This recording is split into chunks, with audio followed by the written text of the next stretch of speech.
One of the first big decisions you'll face as a new broker is this: should I go self-employed or should I go employed? Now, this choice shapes everything: your income, your freedom, your support, even your stress levels. So in this lesson, I'm going to break down the pros and cons of both and help you start deciding which route makes the best sense for you. So let's start with employed roles. The biggest pro here is income stability. You'll usually have a base salary plus commission. Another big advantage of this is lead flow. In large corporates, these large corporate companies, the phone literally never stops ringing. Clients are just handed to you. And the third big benefit is training and support. Many corporates run academies that give you structure, coaching, and compliance cover. But it's not all sunshines and rainbows. The downsides of being employed is usually work-life balance, expect long hours, evening appointments, weekend work. Because they're paying you, they want every drop of your time.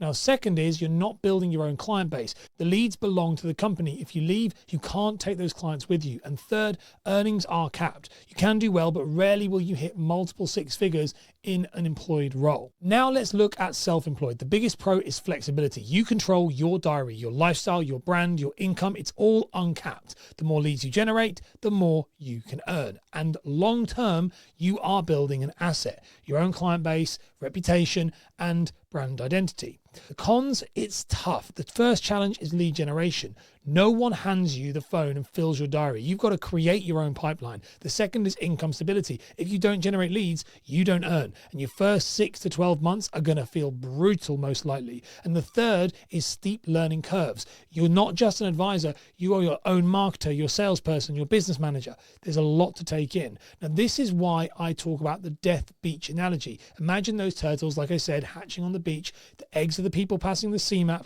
and the ocean is becoming a fully fledged broker. And the beach, that's where most don't make it. Employed roles can give you a straighter path across that beach because you've got structure and leads. Self-employed can be faster long term, but only if you can generate leads and survive that early struggle. So your survival depends on self-awareness. Do you want stability to start, or do you want freedom to build? So here's your exercise. What I want you to do is write down your personal priorities right now. Is it income stability, flexibility, or career growth?